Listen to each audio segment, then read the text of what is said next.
out of the draw, paired with Juventus. John, you said not so bad. I think it's a good draw. It's not the Juventus of last season. Higuain's not been firing on all cylinders. Dybala's having problems with the manager. Lost Dani Alves. So they're not the same quality. And when you look at them, Mandzukic, Cuadrado, and to think that they got to the Champions League final, I thought the coach did an unbelievable job getting there with those two players in the wide areas. Spurs have proved against Real Madrid this season they're a match for anybody on their day. I think they've got a terrific coach. They've got a young team. They're no longer in the Premiership title race. They're out of that, and I think they're going to be really focused on that Champions League. And I think Spurs will win that match. It's a tricky tie for a young team because Juventus will be very intelligent. They know how to win two-legged European ties. The strength of Juventus: Bonucci, Barzagli, Chiellini, Buffon. Yes, Dybala was special and Higuain scored the odd goal, but that was their strength. That's not there anymore. Do they miss Bonucci?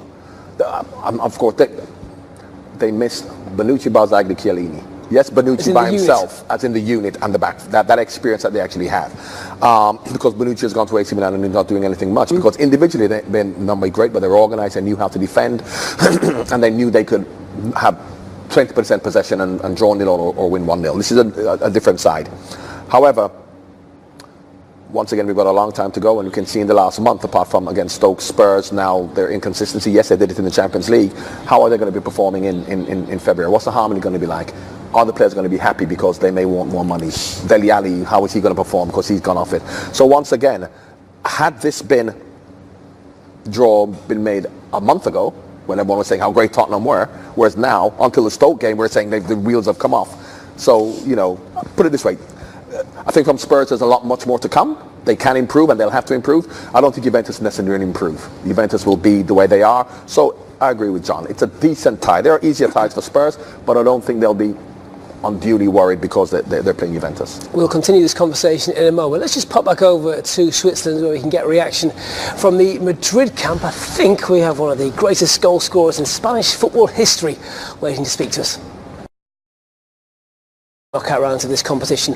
John, let's turn our attention to Liverpool. Can I say you had a wry smile? You're not too disappointed with Porto. Could have been a lot worse.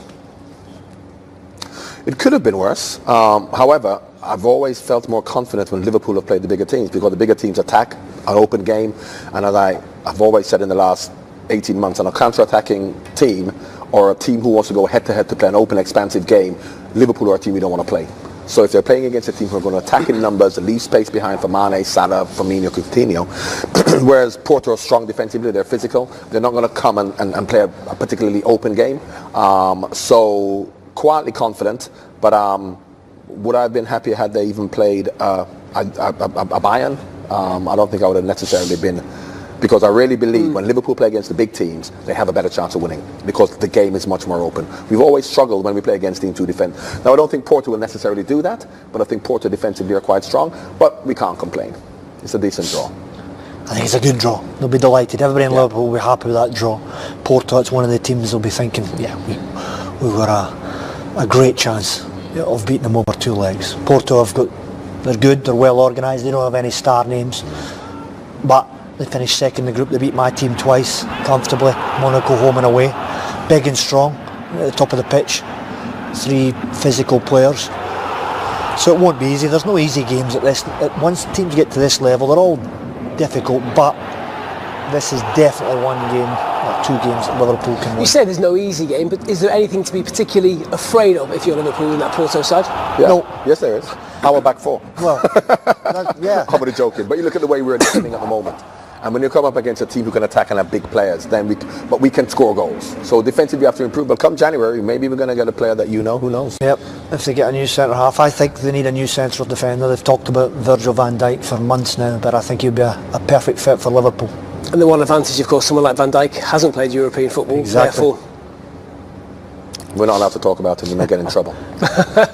All right. Moving on then. Next up, should we talk about Manchester City? John, I know you say you're not a fan of Manchester City, but you're a fan of Pep Guardiola.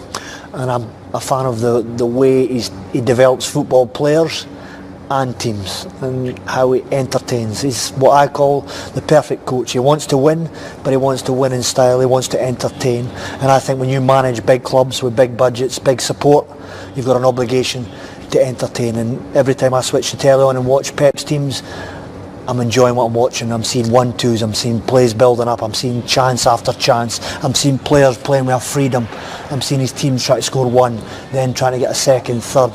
So they're a joy to watch. Who's the best centre forward, Jesus or Aguero? Because it seems to be one of two. I think Aguero in and around the box is technically the best. Nobody can deny that, but Jesus is young and Pep's picking him at the moment because he's... Picked him in the derby. Aguero won't have liked that. Well, I think that tells you something. But I think, yes, he knows against Manchester United, he knew what to expect in terms of the way they're going to play. I think had it been a Real Madrid semi-final, Aguero would have played, because I still think he's a young boy, but he can see even in the derby, he goes to play out wide. Sterling goes down the middle, he moves around, he works hard for the team, but he thought he could get enough out of him against Manchester United. If you need to win a game, I would have Aguero. Week in, week out. There'll be some City fans in there who are thinking this is practically a buy into the quarterfinals. Make a case for Basel for me. How can they put City out? I can make a case for Basel over one leg, because it's football, anything can happen. And if you look at what they've done against West Ham and teams like that, whereby they could easily have lost or drawn, but over 2 legs, and 2 legs when you're a Pep Guardiola means nothing, because 2 legs with other managers means when you go away from home you play differently and you be cautious. So if they don't do it even at home in the first leg, going away from home, they'll still play in a style to create chances, and they're not going to have 2 bad Man City performances offensively in a row. So it's football. So making a case for Basel it's football. Hey, they beat Manchester United. We just saw there, didn't we? So achieving that'll give them confidence, but everybody will be expecting Manchester City to win. And what about Manchester United? Draw against Sevilla, 2 sides who've had success in the Europa League of late. It could have been an awful lot worse for United. I think you said that during that draw, United are always a touch lucky in these things. Well, I mean, Sevilla are a well-organised team. They don't play necessarily fluid football with a lot of pace, which you could worry Manchester United as Manchester City does, as maybe Liverpool would. So it's a good game for Man United, because Man United are a physical team who'll get back and defend. Sevilla aren't going to play free-flowing football to cut Manchester United open. They can score goals. So it's a good tie for Man United. Hey, the draws have been kind to them this season, haven't they? They have. And last season in the Europa League. Yeah, the group, it was probably the easiest group to come out of, but that's not their fault. You take advantage of it, and this is an excellent draw. They'll be absolutely delighted. Is this their best chance of a trophy this year? Manchester United. No, you've still got the. You can't say that with the last 16 when you still got big teams like that. Come the quarterfinals, semi-finals, you see who's out and they're still in. Yes, but it's like the FA Cup. You can't say it's the best chance of it because you don't know who you're going to play, and you still got big teams there. So. Okay, but is it easier to win this from this position than it would be to catch City in the Premier League? No, easy to win the Champions League. No. Not from this position. No.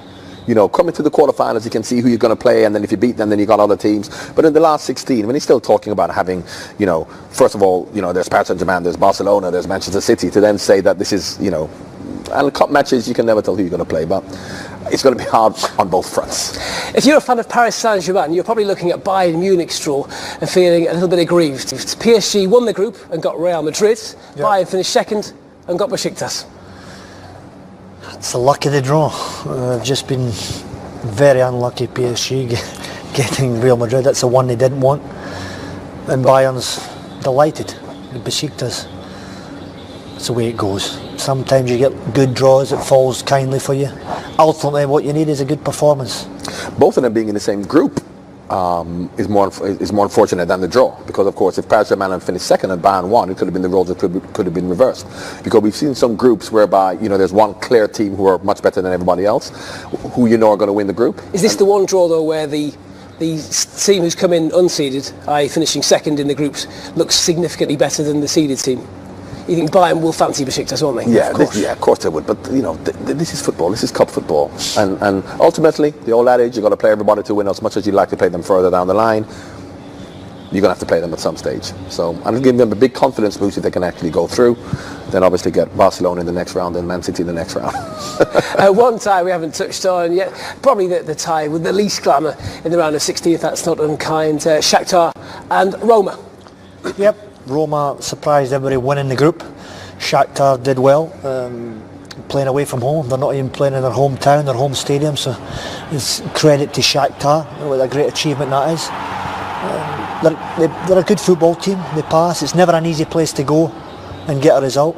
They beat a City reserve team during the week to qualify, but it's a good achievement. A lot of people will be looking at this draw before February's even come and thinking we'd like to play one of these two in the next round. You know, you always look and say, if you get through, who would you like to play in the next round? And a team like this, because with the other teams playing each other, even if it's a big team or a small team, you can say you don't want to play one of them, but I think they'll be happy with either of these two in the quarterfinals. I always think it's tough for teams from Russia, Ukraine, the ones who go and have a long winter break now, and they almost come back in a state of just come out of pre-season again. Yeah, but what this, helps by the them, way, Fonseca, the coach. But what helps them is the fact that they start earlier than everybody else. So you always have the Ukrainian and the Russian teams do well early on because they're fitter than everybody else. They play earlier than everybody else, but it works against them. And of course, here he is now, Zorro, who doesn't normally take his mask off, but he is. But we've seen it in the past with a lot of the Eastern European teams, the Russian teams and the Ukrainian teams, who start off well to get to the quarterfinals because they come back earlier than everybody else. So come the group stages, they're fitter. They're in their form better than everyone else, and they have the break. Oh, so you think the winter break helps them? No. The fact that they start earlier helps them. Oh, yes, sorry. In the group stages. That's probably why they go through, because they've started better before everybody else. We're going to have to take another break. When we come back, we'll talk more about Ukrainian, Russian sides, because we'll be doing the Europa League draw. But just confirmation of the draw for the round of 16 in the Champions League. It's Juventus, Tottenham meeting for the first time. The same for Basel and Manchester City. Liverpool will play Porto. Sevilla are against Manchester United. Madrid against PSG is probably the tie of the round. Shakhtar got Roma. Chelsea against Barcelona has plenty of glamour. And